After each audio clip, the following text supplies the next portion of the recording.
I got 3 words. Shit. I got 2 words. Wait, Right. 3 words. How many words you got? 3. Oh, this is supposed to hit so much harder. Justice for Garcelle. Damn it, I can't count.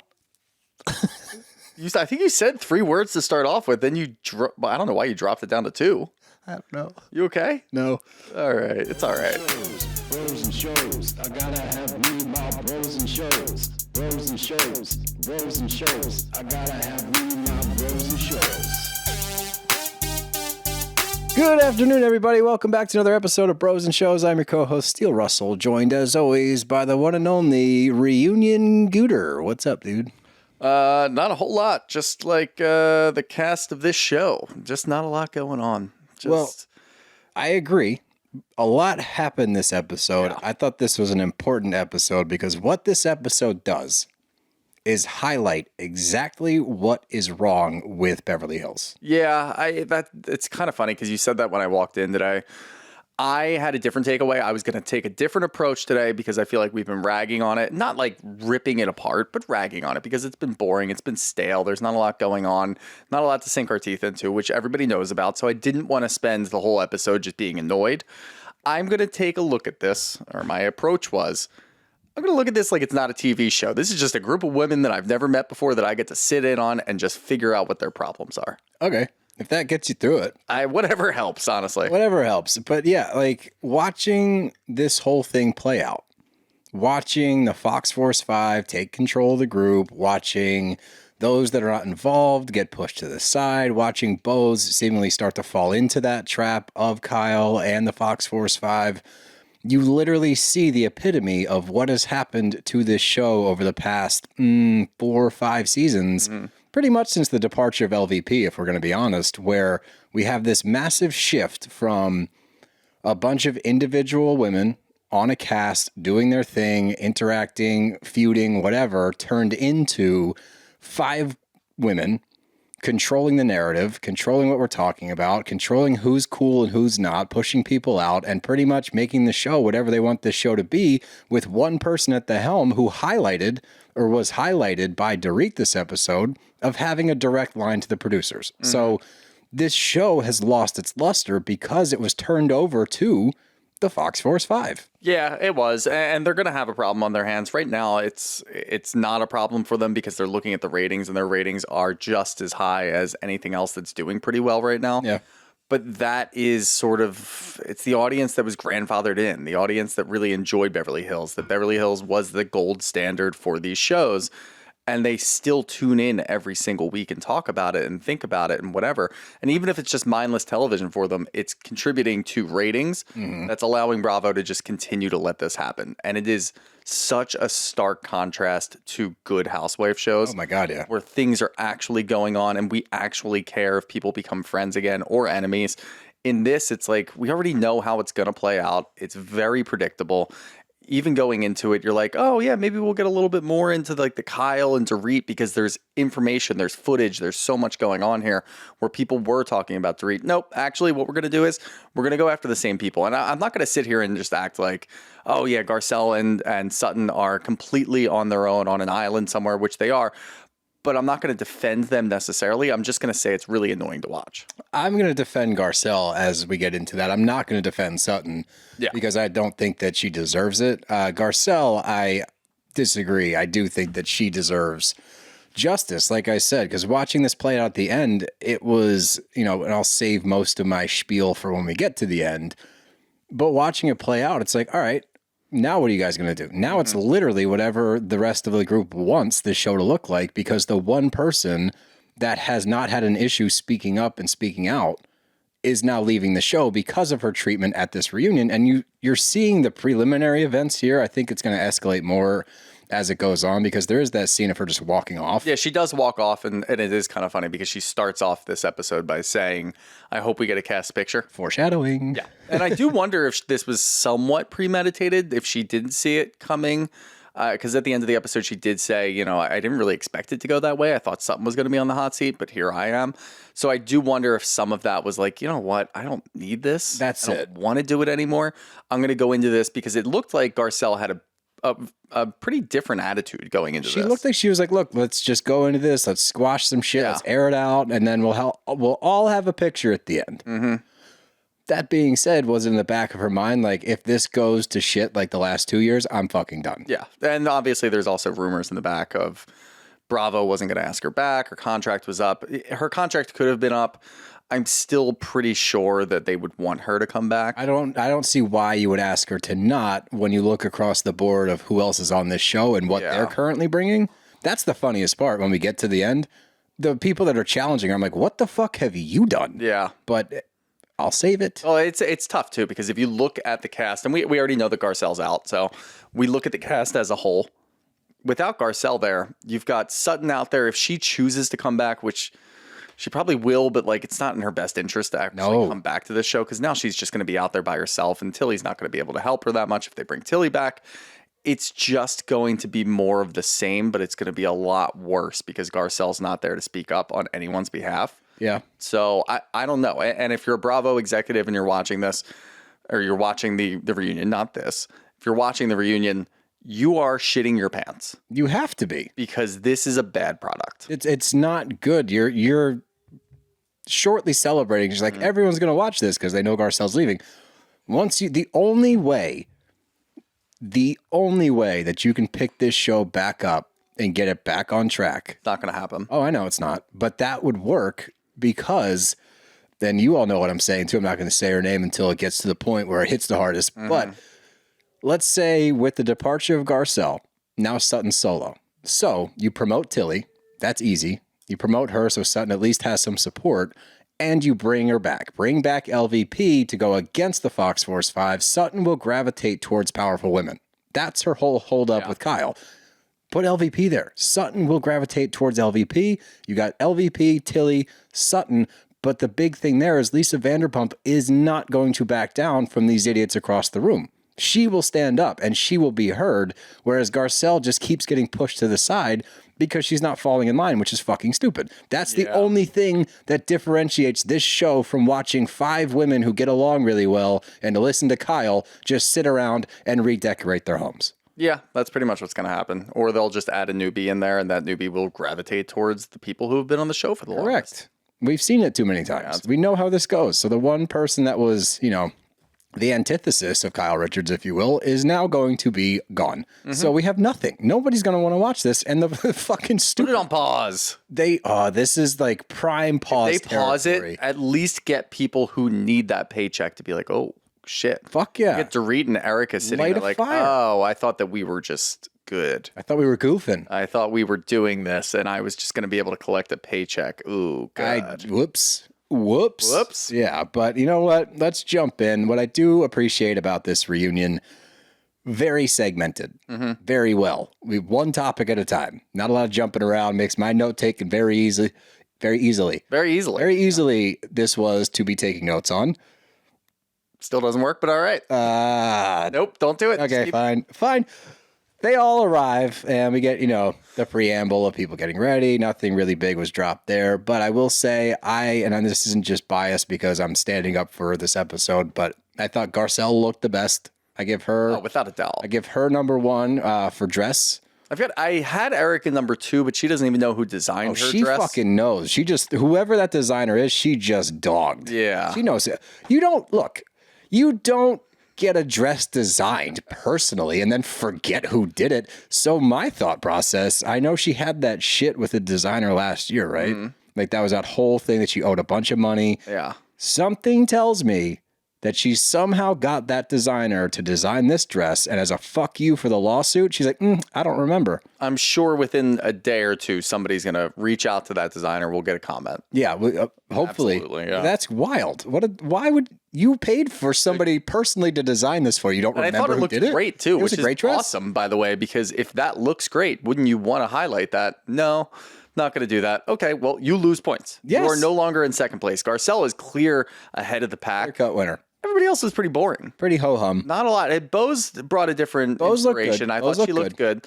So she can go into the second spot, but everybody else, and it's as expected. I mean, Kyle, her dresses look exactly the same every year, right? I thought the same thing. Sutton is always ho-hum, for somebody who has a boutique you would expect a little bit more, but I don't know. Dorit has fallen off. She used to just really take chances and go after Extravagant. I mean, she had that whole fucking head wrap last year. Nothing. No, I actually have learned to appreciate the Doritisms, if you want to, like wacky shit that Even she when wears people out. were giving her shit last year, I'm like, it looks kind of cool. I mean, she looks like she's like from Dune or something. Let's dive in. We start with the intro. Obviously, Kyle's got crystals. Erica Jane's song was featured in Nora, which is actually kind of cool. Yeah. Garcelle has a new grandbaby. Still working for LVP, by the way, Oliver, which is interesting. I wonder if he's like worked his way up the ranks there. If we might see him on a villa or something like that, or maybe shit, VPR. Wow, that's got to happen, right? See him float around on VPR. I would imagine he'll pop into the new VPR. He was in the Vegas location, but I imagine with the amount of times that we've seen him, he's probably moved back to LA. Maybe. Yeah. I don't know. But if he's on... I'm sure we'll see him on VPR, just kind of floating around. That makes a lot of sense. Yeah. And then you got Bose, who feels great. She's feeling good coming in. That's probably not a great spot to be in. You should be anxious. This is not going to go great. I don't think that Bose should be anxious. I guess she doesn't really have anything to answer for. Yeah. That's a good point. She kind of stayed out of the bullshit for most of the season. She spent the entire season just gathering information on people and being real. It's smart. So... yeah, you don't have a whole lot to answer for. I'm curious because I appreciated how she navigated the season in just like letting people talk and her reactions even in those conversations is like, huh. Yeah. Uh-huh. Like she never really gives a whole lot. If she felt strongly about something, she would react to it and actually just speak her mind. Right. Which she wasn't stepping on many toes while doing that. She was stepping on toes by being friends with Dorit, which is the only thing that she has to quote unquote answer for. Which is still stupid. Nobody's expecting a whole lot there. No. But Dorit was in British Vogue. So that's the update. Cool. Yeah, sick. But our intentions, Kyle to feel better when we leave than when we arrived, and Garcelle to make it to the end and get a cast photo because we're 0 for 2 the last 2 seasons. So let's end this one with a bang. As we know, does not happen. Mm-hmm. But let's get into it. Dorit starts us off. And we go through the whole recap of PK and everything that we've seen this season, the infamous cigarette. I'm so happy that Andy asked this. How often do you smoke? She's like, oh, we're going to get, yeah. We want to know how socially and stress. It's like the people like, I only smoke when I drink. Yeah. It's like, you smoke then. Yeah. Like, it's okay. Nothing wrong with that. Yeah. No, it's fine. But you're trying to put weird labels on it that you're not a smoker. And I do actually, when Dorit says, like, I didn't expect this to be as big as it was. I didn't expect people to actually like this. How? It's so iconic. I think it's just, yes, it is very iconic, but it shows you how far we've come. I mean, we go through smoking is so bad to into vaping, and now vaping's stupid. Now smoking's cool again. Smoking's cool again. You go from electronic smoking to acoustic smoking. Acoustic smoking is cool again. Yeah, it's unplugged. Unplugged smoking. It's really unplugged. I've got a herbal remedy for you. Yeah, it's called American Spirit, unfiltered. It's great. Yeah. It makes you look really cool. But anyway, somebody asked a question on Twitter. This season seemed like an attempt for Dorit to keep her job. Kyle, what do you think about that? And Kyle's like, yeah, you know what? I could see that early on. Her reasoning I didn't agree with. No. Did I agree with the fact that Dorit definitely came into this season like gassed up? For sure. We did see a different Dorit, but her reasoning sucks because she's still holding on to this. I never saw that Dorit before. I never met this Dorit. She's angry. She's aggressive. She's this. She's that. Yeah, dude, because you pissed her off. To the point where she's like, we commented early in this season how impressed we were with Dorit and the fact that she was able to hold her own. I don't rescind that just because she shit the bed later on. She had a good start. And I thought that she was well within her rights to bring this up to Kyle because we've seen it for years. And this is kind of foreshadowing for the end of the episode, but there was in the beginning of the season a lot of people talking about her and PK separating being so that fake. she can be more in the forefront of the show, which based on the way that Kyle's talking about the separation and talking about how, when she talked to PK and she should be able to share a relationship between everybody, I got a hint of that. That she thought that was true. Yes. Yeah. And I do not think that Kyle wants to start talking about that now because we said it halfway through. We're like, no, this actually seems pretty real. PK's kind of a piece of shit. Yeah. He's treating her as such. He's doing this. He's doing that. So it did look a lot more real. But early on, we all had that inkling. Sure. And it goes back to the robbery. but we all had the inkling like, oh, this is kind of staged. Yeah, no, I agree with that. I think that Kyle probably maybe subconsciously thought that, but she's obviously not going to say that now. It's interesting that that's where your ears perked up because mine perked up very shortly after when Dorit's like, look, you have a direct line with the producers, so you would know if something was going on because they would tell you. And her just going, nodding her head and it's like, I stand by what I said. I'm like, oh, did a producer come up to you and say like Dorit's on the chopping block? Because you didn't confirm nor deny. You just nodded and were like, yep, I stand by what I said. And here's the thing with that. We would all be crazy to think that Dorit wasn't on the chopping block. Yeah, she hadn't done shit. Like, and this separation pops up at a very suspicious time. So that's obviously why we were thinking that. But in the last 3-4 seasons, what have we gotten from Dorit? Really nothing. She's not standing on her own. She has a friend. So yes, this was a much better season for her. We can say that without any And you can also say like issues. You're allowed to come in with a different approach to keep your job. Like I don't have a problem with that. There's no problem with that. But Kyle saying that, yeah, I mean, we're all thinking it. What is Dorit even doing on the show? We called for it 2-3 years ago. We're still calling for it now, but obviously she had a much better season. So in the beginning, I don't even blame Kyle for thinking that or hearing that from a producer. No, I agree. I agree to that end. But my whole point was just the fact that she goes back to who is this person? It's like, it's somebody that you've slighted for a long time. She's finally standing up for herself. Yeah. Like that's not like, oh my God, I've never met this person. Yeah, she must have said that like 4 or 5 different times. Yeah, we heard you. And people you said can change. Yeah, and you Talked about it too with PK. Like, oh yeah, he keeps hinting towards the fact that you've really changed. Dorit had a really good answer. It's been 14 years of marriage. If I didn't change, that would be insane. Correct. Kyle, if she's not changing while going through a separation and all of the things that come along with it, that would be insane. What did we see from you last year? You stopped drinking, you started working out like crazy, and you were dating Morgan Wade. That's pretty fucking crazy. Yeah. And that's a lot of changes. Dorit is a little more aggressive when she's talking. She's standing up for herself. That's a slight change. So where are you getting this from? Not to mention you're going through the exact same thing and understand how you could get a little wacky, i.e. last season. So this is so unfounded and dumb and hypocritical. But I mean, such is Kyle Richards. But anyway, we get further into like the PK separation and, you know, are you still in love with them? Yeah, he's my, and I got a little hint of how they used to talk to each other. He's my soul, my blood, my heart. I hate that. Oh God, I thought you were going to say you got a little choked up. No, God, no, not even remotely. No. Oh man, I got really nervous there for a second. No. But PK was offered a spot to come on and speak for himself. Instead, he decided to send a statement like this is a press release or some shit. I really don't want to talk about this, but here's a paragraph about me talking about it. Here's a paragraph of me favorite move of all blaming Dorit for everything. Well, not being a man enough to show up and do this in person, I'm going to send a fucking tweet that Andy's going to read where I'm just going to literally put it all on Dorit. Yeah, like good move. Yeah, great move. Talking about how you can't be in the same room with your wife. Yeah, bro. Like I wouldn't trust myself in that room with her. Shut up. He's like she would attack me. Like there's several mischaracterizations. Calling me a bad dad, and the kids will see this inevitably one day, and people know the truth, and they wanted to come out and speak on my behalf, and I was like, no, bruv, you ain't going to do that. It's going to come out in own time, because Dorit's at fault here. Like, he's just a piece of shit. Yeah. Because he's like, the Dorit I married wouldn't cause this issue, and I hope that Dorit can find herself again. You need to take some kind of accountability, sir. I'm not saying that Dorit was a walk in the park. I'm sure that you were aggravated. We saw you trying to go to therapy last season, chugging beers and eating pizza instead. There's always two sides to a story. Your side of the story that we've watched this season, your reactions, how you talk to her, the lack of appearances for your children leads me to believe, yes, you are in fact a bad father. That's not like... I know that's a fucked up thing to say, but you, PK, upon hearing that, should look inward and go, how might I not be a great father? I do spend 3 months at a time in England. Maybe I should go home and see my kids.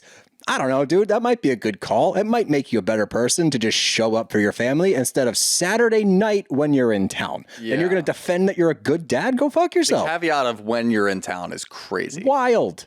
And you're combating Dorit talking about you being a bad father. Sure and looks not like being it. present for your children.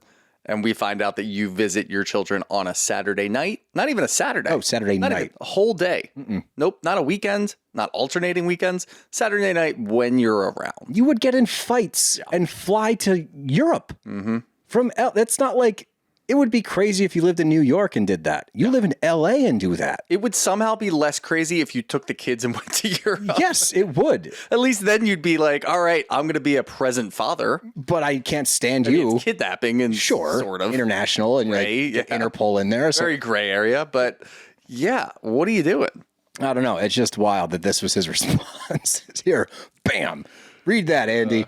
But Dorit wanted him to come on, and it brings up this whole conversation of the old Dorit versus the new Dorit once again. And, you know, people change. I don't think that's that wacky of a premise. But Yeah, I used to be a piece of shit. People can change. yeah, I know. I used to be a Let piece the boy of hold the baby. shit. Yeah, what?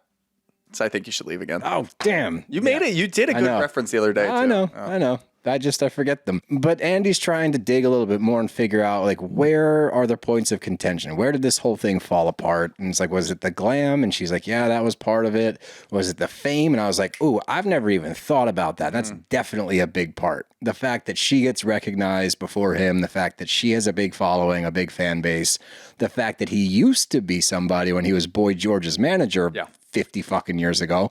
That's got to sting when just for a guy like him, because he thinks he's hot shit. It has to, and I even want to just say, like, this was a pretty good job by Dorit, because with PK not being there, she has full possibility of just ripping him apart. Oh, she can say anything. Especially after that statement. Especially after the email that we also read on air a while ago. The 7-page fucking threat. So many things that she can say here, and instead she's choosing to take accountability. Yes, she's basically just taking the words that Andy's taking and saying, yeah, you know, that could have been part of it. And speaking too long But on she could have just trashed you for a good 5 to 10 minutes. Instead, she didn't. So I'm going to applaud her for that.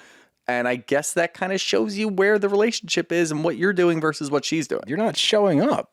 Like, that's all it is. Now, I'm not saying you guys have to stay together. Like, shit happens. You know, marriages end. It's sad, but it is what it is. But the way that you're going about it sucks, PK. Yeah. We don't even like Dorit. No. But this is objective from what we've seen. Again, I understand there's more to the story that we're seeing, but I am watching his behavior when he has been on screen, and he's been a dick. Let's just say that co-parenting is like a top 5 word on Bravo these days. Oh my God, it's on every fucking show. On every show. We are used to watching separations, divorces. Experts. And if we're watching this right now and telling you that you are doing a shit fucking job, you are doing a shit job. Ralph is doing better than you. Yeah. Ralph's a gigantic piece of shit. Oh man, PK in the basement would be sick. Oh my God, we need to relegate all divorced dads that aren't doing their part into the basement. That has to happen. I'm telling you, there is something to this divorced dad's cribs. Well, is there a basement anymore? Foreclosure, pre-foreclosure, what the hell's going on? The whole thing was sketchy as hell, bro. I don't know what's going on, but I don't think they have a house anymore. That's what I gathered. I mean, even Bose stands up. She's like, or no, I think it was Erica. It was like, that's a good way to lose a house. Way to lose your house. Yeah, it's fucking weird as hell. But we start to get into like the details, the dirty stuff, and with Kyle saying, you know, I've never seen that side of PK when Dorit mentioned that he was a monster or called him the monster. And I don't think Kyle, like, this is the problem with Kyle. It has always been the problem with Kyle. It probably always will be the problem with Kyle, is lack of accountability and self-awareness, not understanding by you saying that you're undermining your friend. She 1,000% didn't rewatch it, by the way, right? No shit. Last year, she said she didn't watch any of it. I don't think that she's ever watched it. I think she might watch clips here and there that people send her. She probably has a team that'll send her relevant clips that she can talk about at the reunion. Yeah. She's not going back. The whole I watched episode 17, then 16, then 15, no one does that. No. That's not how timelines work. That's not how watching TV works. That would be a pain in the ass. Going on to Peacock, turning it on to episode 17, it would kick you immediately to the next season. Oh, yeah. You would then have to go back and watch it. Like, it was the stupidest thing I've ever heard in my life. We know you're not watching it. Just take accountability and say that. And that's one of her biggest pitfalls, especially with reunions. And I know for years she never had to answer for anything she did. You are very lightly having to answer some things. So you weren't going to gently. be able to take off this reunion towards the end for a long time while everybody just attacks Sutton, which is going to be really annoying. And yes, she does deserve some of it, but it's going to be really fucking annoying. You just get to rest and relax. And instead, this is the one thing that you really need to key in on. You're still having the same thoughts that you had during the season. Mm-hmm. You could easily just sit here and say, look, I understand why it was inappropriate for me to text your husband while you're going through a separation. I know that you and I weren't in a good spot, but, you know, I did send a text and reach out. You sat on that text that you guys weren't in a good place and you texted her for so fucking long. For a year. All you had to do is just apologize and say, yeah, you know what? I can see why that would upset you. I shouldn't have done it. Because and you could move on so quickly. Instead, she's still saying the same shit that she said in episode 4.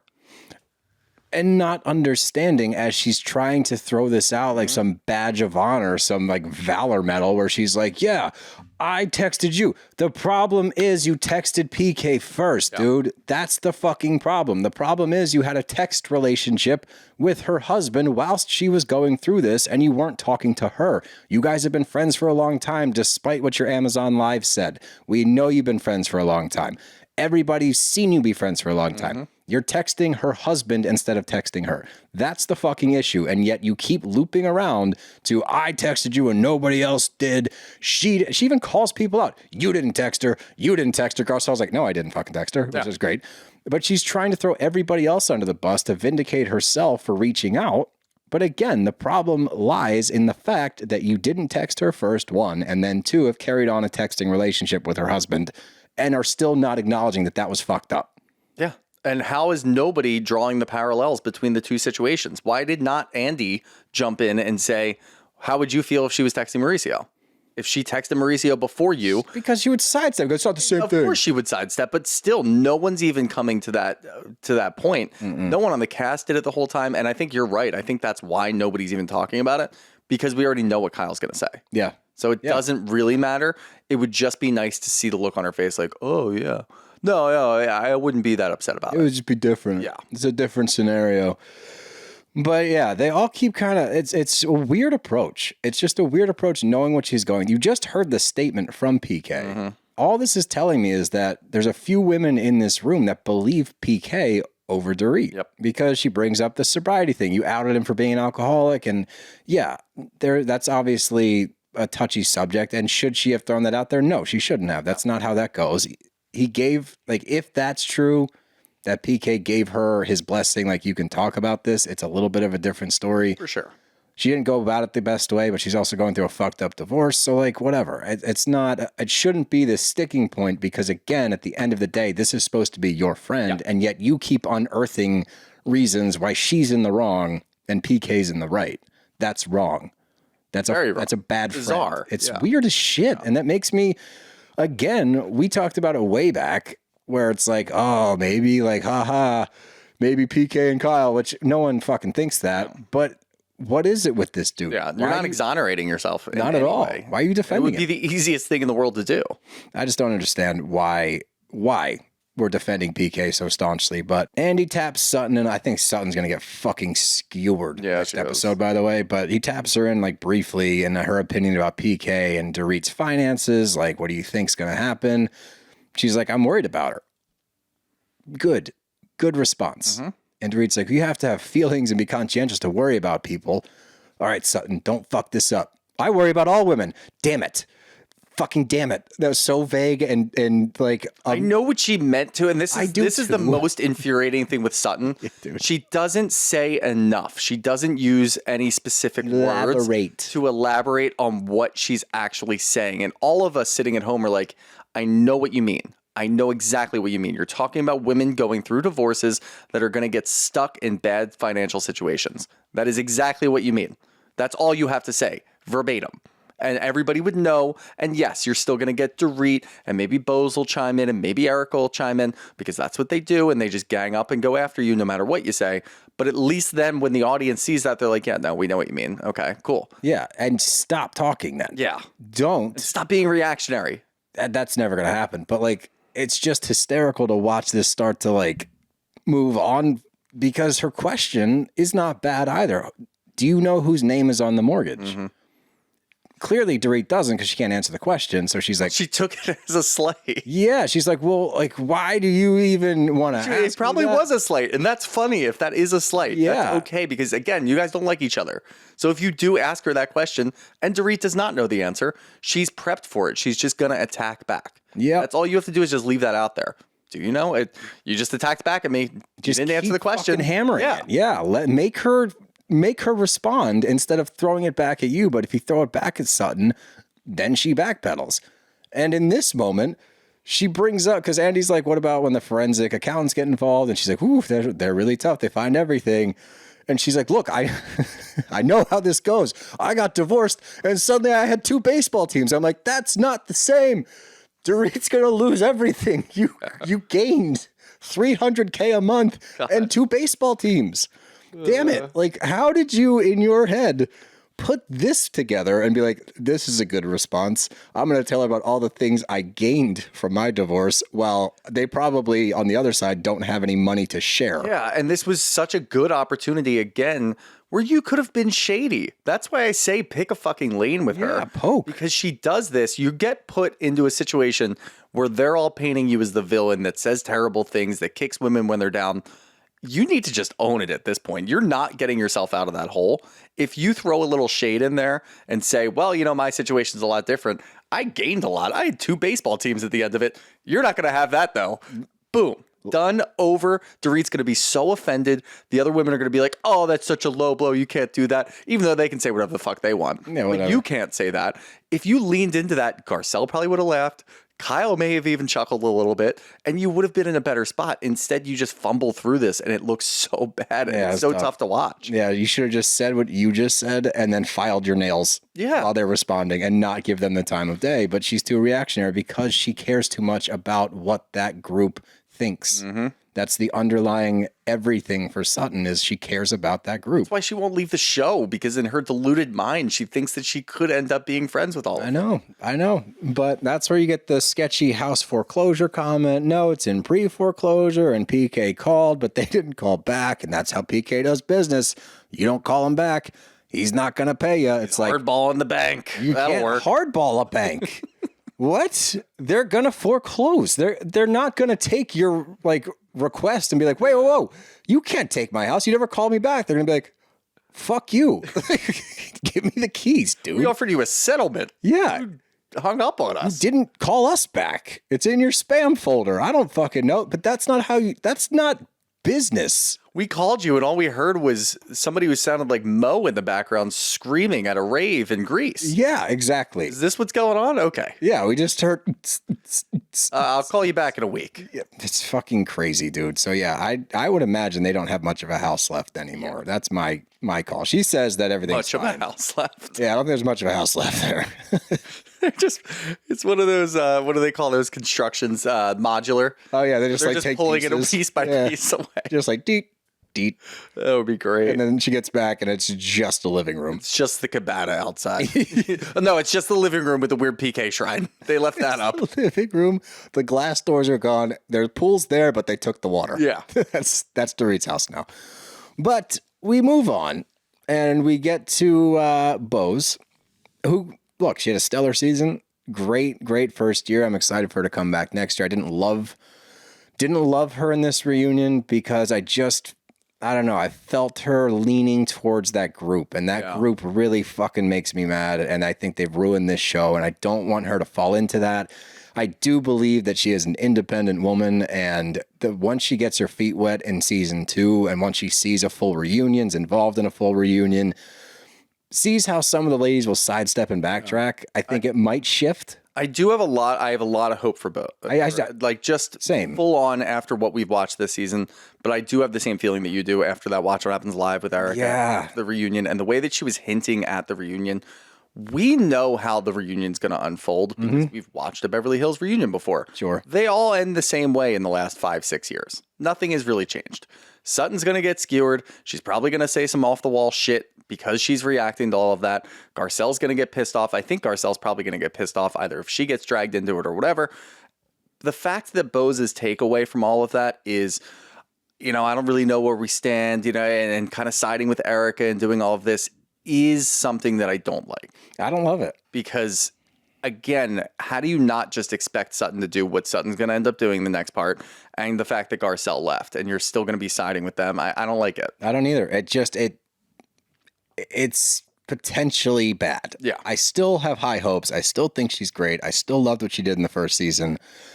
Her two most recent appearances have been subpar. Yeah. Between Watch What Happens Live and this. But let's talk about it. She says, I thought the show was really exaggerated, but now I got involved. It's all very real.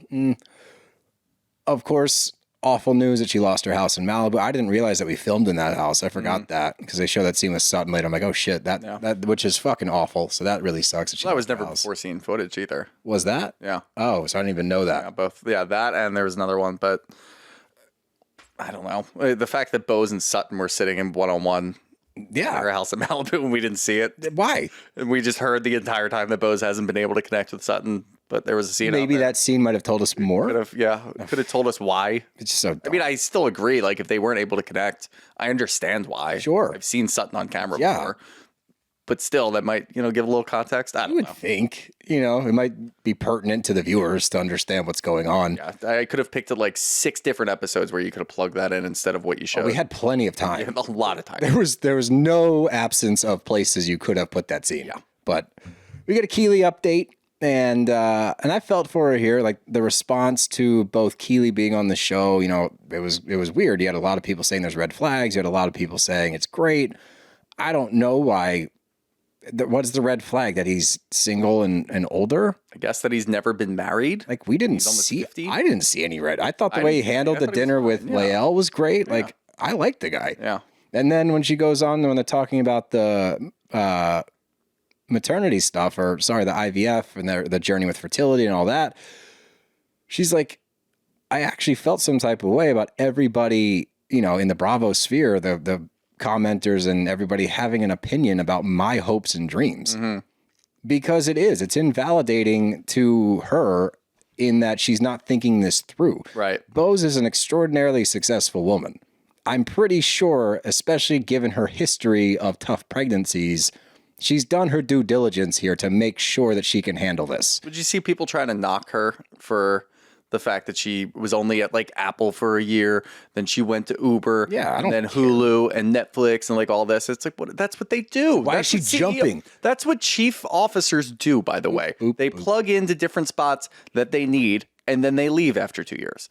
That's pretty much it. They make like $10 million each year. It's always very funny to watch people that have no idea how things work. Well, like, this is bad. I've seen so many posts about it. I'm like, is she broke? No. Does she have bad reviews? No. The only thing that you've heard is that she doesn't get along with everybody. Yeah. Oh, is she tough? Yeah. Are those companies falling apart when she leaves? No. So what's the fucking problem? Yeah, no, there is no problem. She's sitting in a house in fucking Malibu. The problem is the people have too much time on there. Yeah, that's it. That's definitely it, because I don't see any issues here. But